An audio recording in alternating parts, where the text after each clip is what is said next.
So that's it then? 9 years, and I'm just gone? My voice didn't crack. That's what bothers me most when I replay that moment in my head. I should have screamed or cried or flipped his stupid ergonomic desk chair. Instead, I sat there, spine straight, face blank, like I was discussing the weather instead of having my life bulldozed. Vincent didn't even look up from his watch. A Breitling Navitimer. I know because I'd helped his predecessor, my mentor Warren, select it as a company milestone gift 3 years earlier. Mallory, your specialized position simply doesn't align with our new organizational structure. The board and I have determined that a strategic realignment. Save the corporate eulogy, I said, standing up. I get it. I'm Mallory Vega, 37, and until 8:45, that Tuesday morning, I was the lead systems architect at Helios Dynamic Solutions. Before I continue, if you're watching this, drop a comment letting me know where you're from, and don't forget to subscribe. This story gets complicated, and you won't want to miss how it ends. I walked out of Vincent's office without another word. No desperate pleas about my mortgage or my son's therapy bills. No reminders of how I'd solved the unsolvable Kyoto server crisis that saved the company $14 million. No mention of the 3 patents with my name on them that Helios still profits from daily. 9 years of loyalty. 9 years of missed birthdays, working holidays, and 3 a.m. emergency calls. 9 years of being the person they called when everyone else had failed. All erased with a strategic realignment. I cleared out my desk while my former teammates pretended to be busy. Only Imani, my closest work friend, dared approach. "This is bullshit, Mal," she whispered, her eyes darting toward the security guard hovering nearby. "Vincent's been here 3 months and he's cutting the people who built this place. Everyone knows it's just to bring in his cronies from Axelon." I carefully wrapped the small jade elephant my son Elliot had given me for luck. "It's fine. Really." "It's not fine. You're the only one who understands the Prometheus architecture. They can't just—" "Apparently they can," I said, tucking my laptop into my bag. "Look, I need you to do me a favor. The Chamber's proposal is due Friday. The encryption protocols need—" "Screw their proposal," Imani interrupted. "They just fired you." I zipped my bag closed. 9 years, Imani. I built systems that keep people safe. I'm not going to let them fail just because Vincent is an idiot. She hugged me fiercely. "You're a better person than I am." I wasn't. I just couldn't process what was happening yet. At home, I sat in my car for 43 minutes, staring at the peeling paint on our garage door.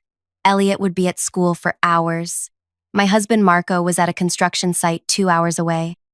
The house would be empty, and somehow that felt unbearable. I finally went inside when Mrs. Abernathy next door started watching me through her curtains. I made coffee I didn't drink and opened my laptop to update my resume, but just stared at the cursor, blinking on the screen. 9 years. I joined Helios when it was a scrappy startup with 20 employees and bugs in the ceiling vents. Warren had taken a chance on me despite my unconventional background, half computer science degree, half self-taught because I'd solved a system integration problem during my interview that had stumped their entire team for weeks. "You think differently," he'd told me. "We need that." Over the years, I became the company's secret weapon. While the developers built standard solutions, I created the impossible ones. The security patches no one else could conceptualize. The integration frameworks that made incompatible systems sing together. The algorithms that could predict system failures before they happened. I wasn't just good at my job, I was irreplaceable. Or so I thought. My phone buzzed. "Marco." "Hey babe, how's your day going?" The normalcy of his question made me laugh. A strange, hollow sound. "I got fired." Silence. Then, "What?" Vincent eliminated my position. Called it strategic realignment. More silence. "That pretentious asshole in the Italian suits? The one who kept mispronouncing your name at the company picnic?" "That's the one." "I'm coming home." "No," I said quickly. "Finish your day. We'll need the hours now." After reassuring Marco I wasn't about to drive off a cliff, I hung up and finally let myself cry. Not delicate tears, but ugly, snotty sobs that made my chest hurt and my eyes swell. 9 years of my life. 9 years of my brain, my ideas, my solutions. When the crying jag passed, I did what any self-respecting professional would do. I stalked Vincent Daltrey online. Harvard MBA, 5 companies in 10 years. Each stint just long enough to implement transformational restructuring and claim credit for subsequent stock bumps before moving to the next victim. Helios was just another stepping stone for him, and I was just collateral damage. I was still scrolling through his insufferable LinkedIn posts when an email notification appeared. From Bernard Chambers. Subject: urgent, contract, opportunity, confidential. My first thought was spam. But Bernard Chambers was real, the founder of Chambers Technologies, one of Helios's biggest potential clients. The same client whose proposal I'd reminded Imani about. I opened it. Ms. Vega, I understand you are no longer with Helios Dynamic Solutions as of today. I would like to discuss an urgent contracting opportunity that requires your specific expertise. This matter is time-sensitive and confidential. Please call my private line at your earliest convenience. Regards, Bernard Chambers. I stared at the email for a full minute. How did he even know I'd been let go? The timing was suspicious. I called the number. Mallory Vega. A deep voice answered immediately. Thank you for calling so promptly. Mr. Chambers, I said, trying to sound professional despite my puffy eyes and runny nose. How did you know about my employment status? A brief chuckle. News travels quickly in certain circles. Vincent Daltrey has been making quite a stir with his realignments. I see. I'll be direct, Ms. Vega. Chambers Technologies is preparing to award a major security infrastructure contract. Helios is one of 3 finalists. Yes, I'm aware. I was leading the technical aspects of the proposal until this morning. That's precisely why I'm calling. The proposals we've received from all candidates have been inadequate. My technical team informs me that only your preliminary architecture design showed true understanding of our needs. I leaned back against my kitchen counter. So you want me to help you evaluate Helios's proposal? No, Miss Vega. I want you to complete it, but as an independent contractor for Chambers directly. We'll pay you 4 times your Helios salary for 2 months of work. My mouth went dry. That's substantial. We value expertise, and time is of the essence. Mr. Chambers, I'm not sure I understand. You want me to design the system that you are going to hire a vendor to build? Not exactly, he said. I want you to design it, and then we'll select the right vendor to implement it. Perhaps Helios, perhaps not. But the design will be yours, and ours. The implications hit me. Chambers would own my design. If they chose another vendor, Helios would lose the contract worth millions. Isn't this a conflict of interest? I signed non-competes. Our legal team has reviewed your standard Helios employment contract. Your non-compete prevents you from working for direct competitors, which we are not. It also prevents sharing proprietary information, which you won't be doing.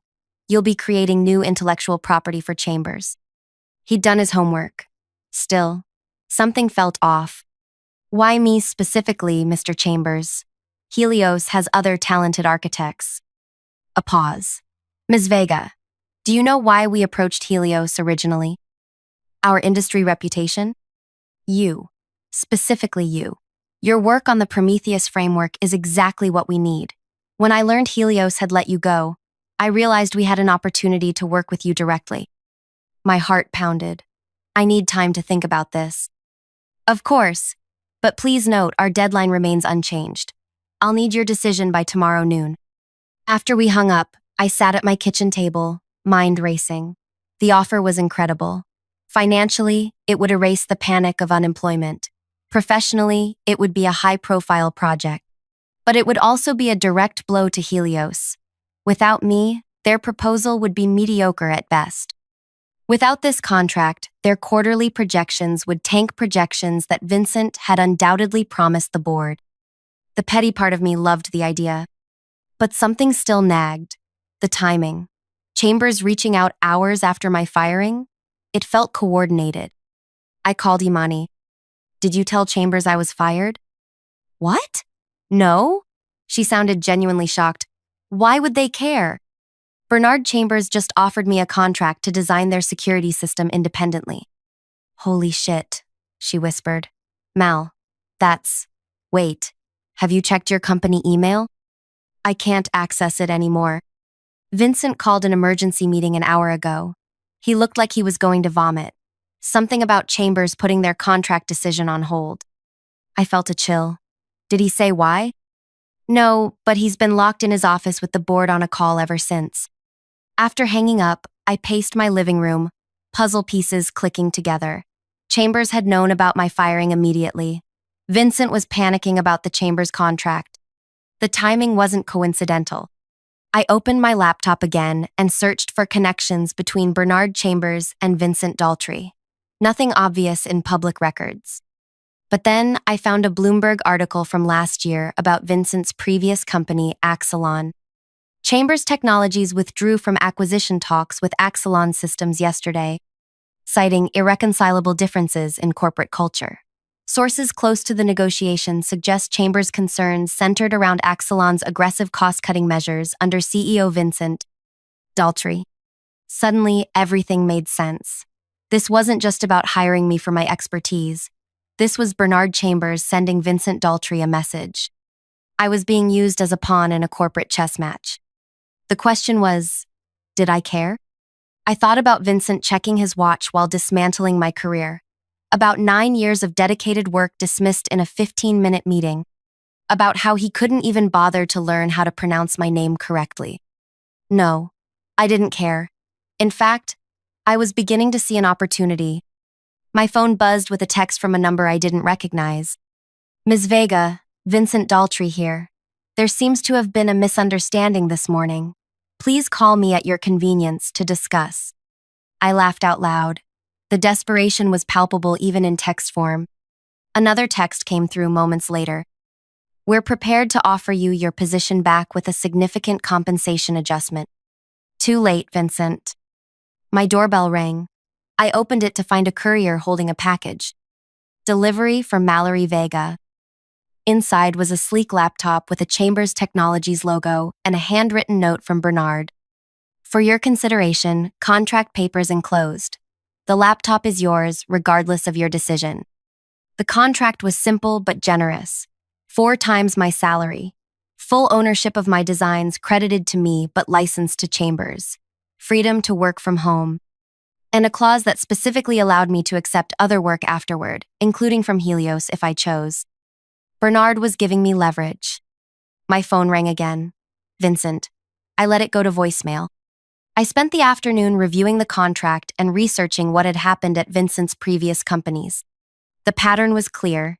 He came in, fired experienced specialists to cut costs, brought in his own people, claimed credit for short-term financial improvements, then moved on before the long-term damage became apparent. Elliot came home from school at 3:30, dropping his backpack by the door. Mom, why are you home? My brilliant, observant 12-year-old with his father's warm brown eyes and my stubborn chin. I'm working from home today, I said, not ready to tell him everything. He studied my face. You've been crying. Just allergies. He didn't believe me, but he let it go. Can we have pizza for dinner? Sure, buddy. As he disappeared into his room, my phone buzzed with another text from Vincent. The board would like to meet with you tomorrow morning. This is a priority, Mallory. I set my phone down without responding. Let him sweat. Marco came home early, his face tight with concern. I showed him the Chambers contract. This is incredible, he said, reading the terms. But it feels like they're using me to get back at Vincent. They absolutely are. He looked up. And you're okay with that? I considered the question. 9 years, Marco. 9 years of solving their hardest problems, of missing family dinners and weekend trips. 9 years of being told I was essential. And then I'm dismissed in 15 minutes by a man who couldn't be bothered to look me in the eye. Marco took my hand. You don't have to decide tonight. But I already had. That evening, after Marco and Elliot were asleep, I sent 2 emails. To Bernard Chambers, I accept your offer with one condition. I want a 3-year contract option following the initial project. not just 2 months. To Vincent Daltrey, I appreciate your follow-up. Unfortunately, I've accepted another opportunity. I wish Helios continued success. Vincent's response came within minutes. Mallory, please reconsider. The Chamber's contract is critical to our Q3 projections. We need your expertise. Name your price. I closed my laptop without responding. For the first time since that morning, I felt something other than devastation. Not quite satisfaction. Not quite vindication. Power. The next morning, I signed Bernard's revised contract with the 3-year option. By noon, my phone had 17 missed calls from Vincent and various Helios board members. I finally answered when Warren, my former mentor and CEO, called from his retirement. Mallory, his familiar voice was strained. Vincent told me what happened. I'm so sorry. Not your fault, Warren. It is, in a way. I recommended Vincent to the board. I thought his financial background would help take the company public. I never imagined he'd dismantle what we built. I softened. Warren had always been fair. Water under the bridge now. He told me about Chambers, Warren continued. You know this will devastate Helios's quarterly results. I'm aware. A long pause. You're going to take the offer, aren't you? I already have. Another pause. I can't blame you. But Mallory, there are 400 employees at Helios. Good people. If this contract falls through, Vincent should have thought of that before he started firing the people who make the company valuable. I interrupted, old anger flaring. You're right, Warren sighed. Just do what you need to do. But remember who gets hurt in corporate wars. Rarely the generals. His words stayed with me as I set up my new workspace in our spare bedroom. 400 employees. People like Imani with families and mortgages. People who had nothing to do with Vincent's decisions. Warren's words echoed in my head as I sat at my new desk later that day, staring at the Chamber's laptop. 400 employees. But then I remembered how none of them, except Imani, had even looked at me as I cleared out my things. How they'd all just kept their heads down, grateful it wasn't them. Would I really sacrifice my own future out of concern for people who couldn't spare me a goodbye? My phone buzzed with a text from Imani. Vincent's losing his mind. He called an all hands and basically admitted, they have no idea how to complete the Chamber's proposal without you. What did you do? I didn't respond. I couldn't explain to her that I was now working for the very client she was desperately trying to impress. Instead, I immersed myself in the Chamber's project. Their security needs were complex, more complex than even Helios had realized. By evening, I'd outlined an architecture that made my previous work look primitive. This was the beauty of working directly for the client. No corporate filters, no budget constraints imposed by middle managers trying to pad their bonuses. Bernard wanted the best solution possible, and he was letting me create it. When Marco came home, he found me surrounded by digital diagrams and half-empty coffee mugs. You look happy, he said, studying my face. I looked up, surprised. I am. This is what I should have been doing all along. He sat on the edge of my desk. Vincent called the house line today. My stomach tightened. What did he want? To talk to you. I told him you were unavailable. He mentioned something about Helios filing an injunction. They can't, I said, more confidently than I felt. I've reviewed my contract repeatedly. I'm not violating any terms. Marco nodded slowly. Just be careful, Mal. Men like that don't lose gracefully. He was right about that. The next morning, I received a formal letter from Helios's legal department claiming I had misappropriated proprietary information and demanding I cease all work for competitors immediately. It was a bluff. I knew it, and they knew it. I forwarded it to Bernard, who responded within minutes. Our legal team will handle this. Please continue your excellent work. By day 3 of my Chamber's contract, I had completed what would have taken 2 weeks at Helios. No meetings, no politics, no justifying every decision to people who barely understood the technology. Just pure creation, Bernard called that afternoon.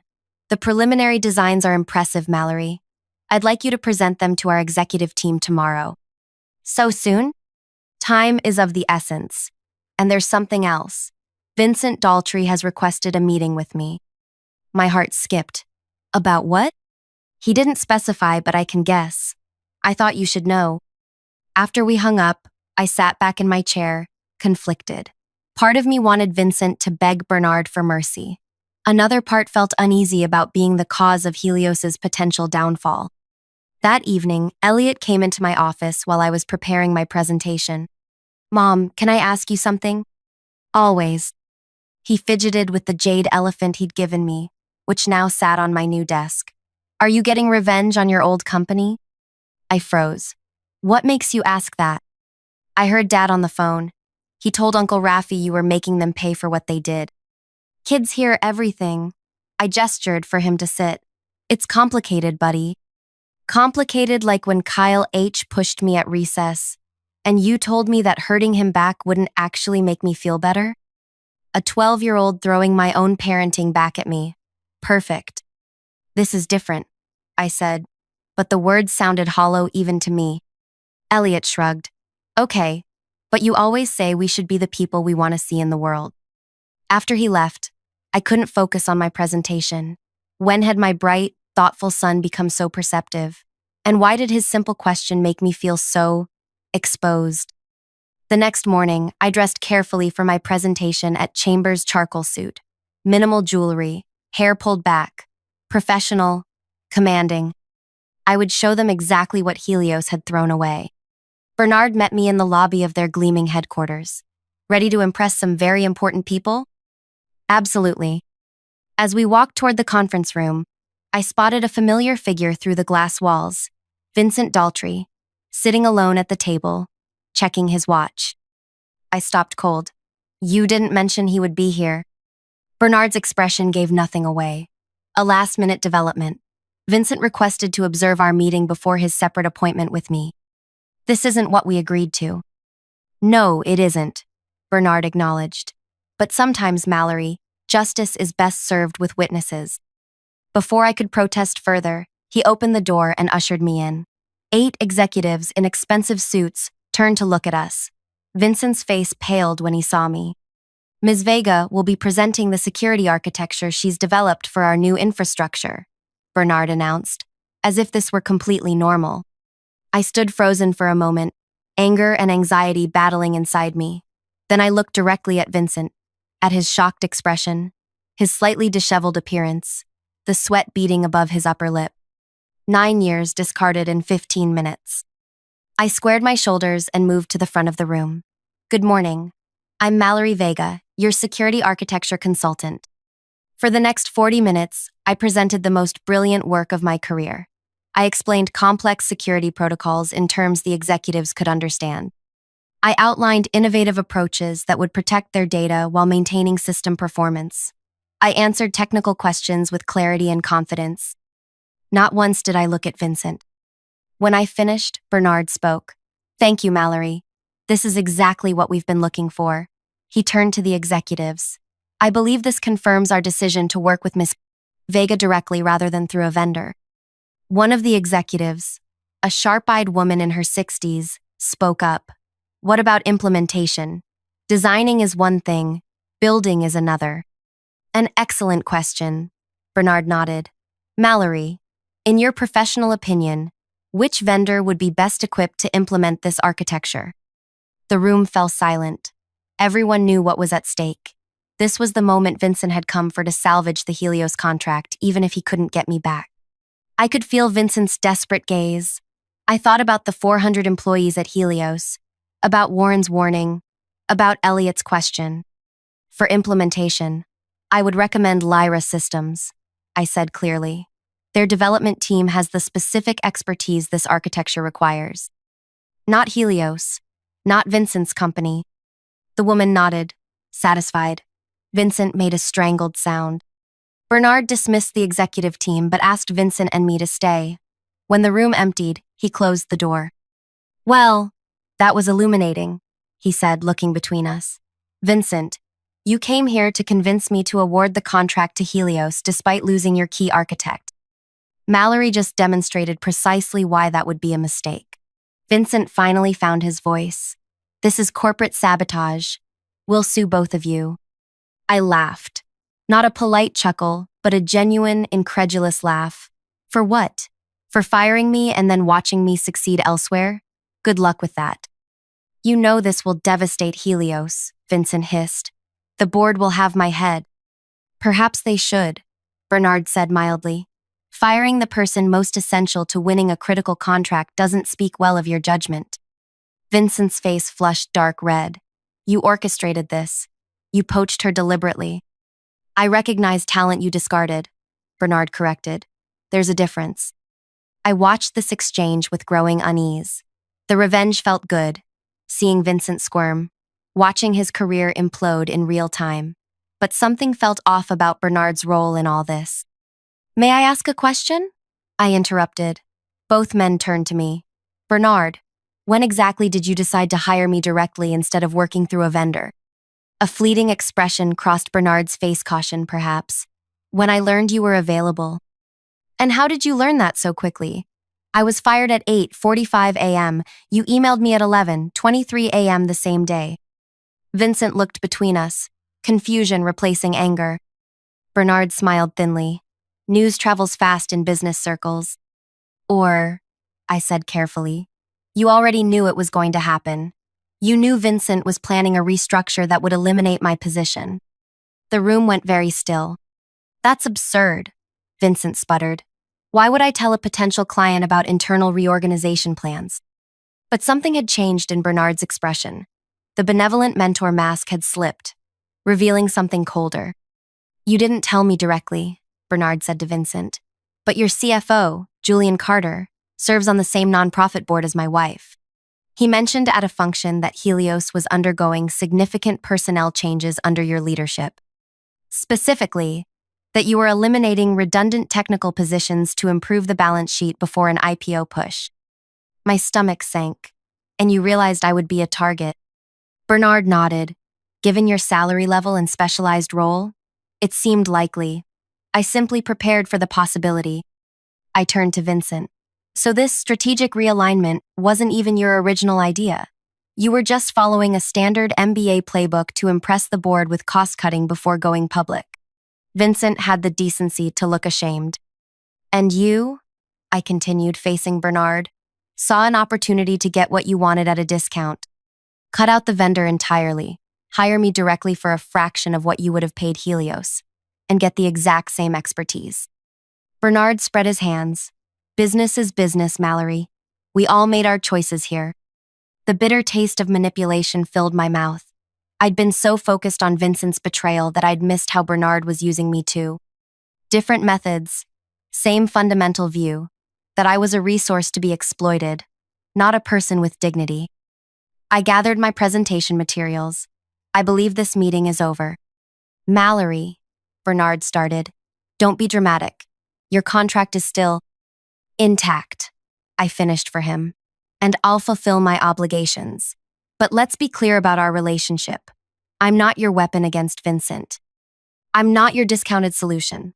I'm a professional providing a service for agreed compensation. Nothing more.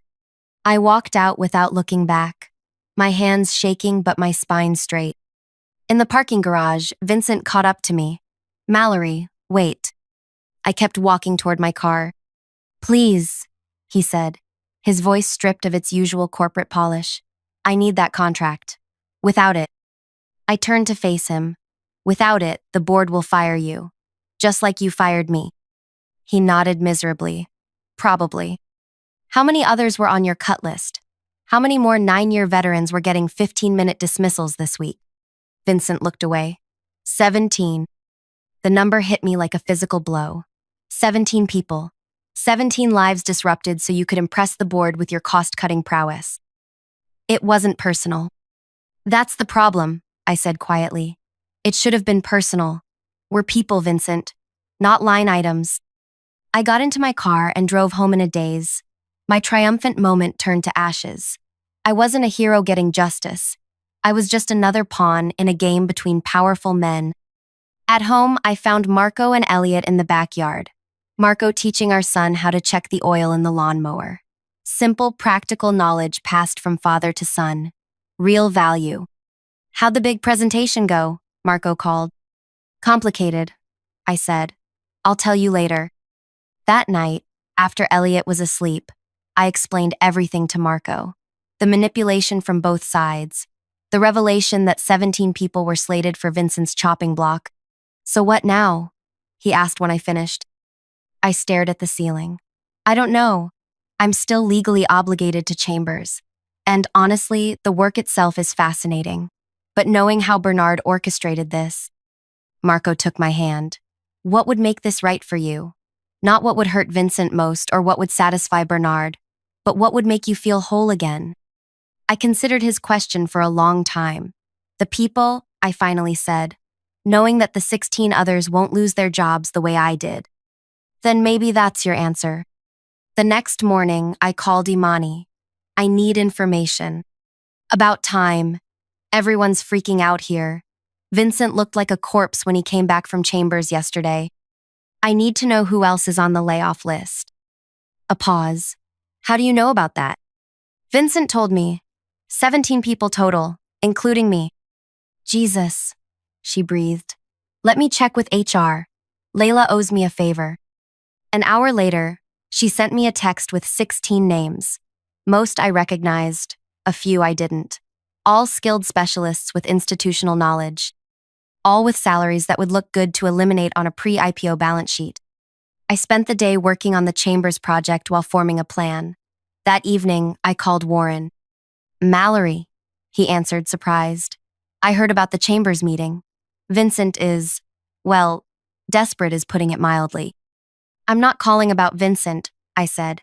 I'm calling about Helios, the real Helios, the company we built. I'm listening. Vincent is planning to cut 16 more people by the end of the month. Specialists mostly. People with deep institutional knowledge. Warren sighed heavily. I suspected something like this when the board started pushing for an IPO timeline. Cut costs, boost short-term profits, raise the offering price. It will destroy the company in the long run. I know. His voice sounded tired. But I'm retired, Mallory. The board thanked me for my service and made it clear they wanted fresh perspectives. You're still the founder. You still have shares and connections. A long pause. What exactly are you suggesting? I outlined my idea. Not revenge, but reconstruction. A way to save what mattered about Helios while letting Vincent face the consequences of his own decisions. The next week passed in a blur of activity. By day, I worked diligently on the Chambers project, creating something I was genuinely proud of. By night, I worked on my plan with Warren and, surprisingly, Bernard Chambers. Convincing Bernard had been easier than expected. Vincent lied to me about Helios's capabilities without you, he'd said when I called him. I don't appreciate being misled. If your alternative offers better value and more stability, I'm interested. On a Friday afternoon, exactly 16 days after I'd been fired, Vincent Daltrey called an emergency all-hands meeting at Helios. Attendance was mandatory. I watched the live stream from my home office, Imani having sent me the link. Vincent stood at the front of the packed room, flanked by board members. His polished facade had cracked hair slightly disheveled, dark circles under his eyes. As you know, we've been pursuing an aggressive growth strategy in preparation for our IPO, he began. Unfortunately, recent developments have forced us to reconsider our timeline. Murmurs spread through the crowd. The Chambers Technologies contract, which represented a significant portion of our projected Q3 revenue, will not be awarded to Helios. More murmurs, louder now. Furthermore, Vincent continued, his voice strained, the board has expressed concerns about our recent strategic decisions, particularly regarding personnel. The camera panned to Warren, who had requested reinstatement to the board the previous week, a right he'd maintained in his retirement agreement. In light of these challenges, Vincent said, the board has decided that a different leadership approach is needed at this critical juncture.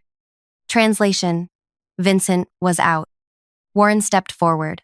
Thank you, Vincent.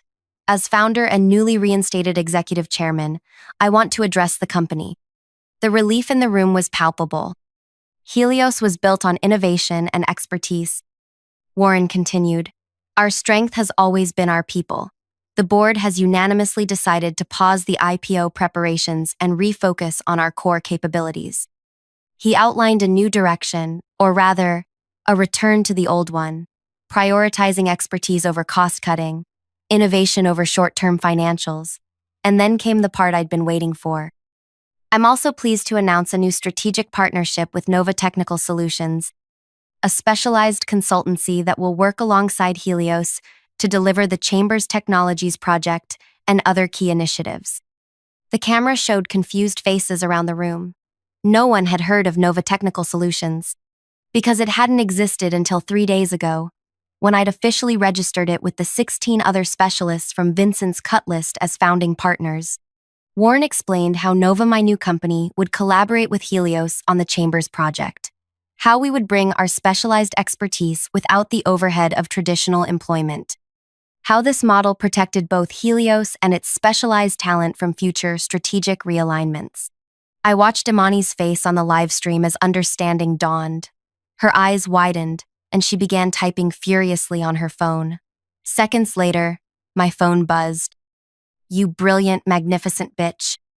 I smiled. It wasn't revenge. Not exactly. Vincent was being pushed out, yes, but more importantly, 16 careers were being saved.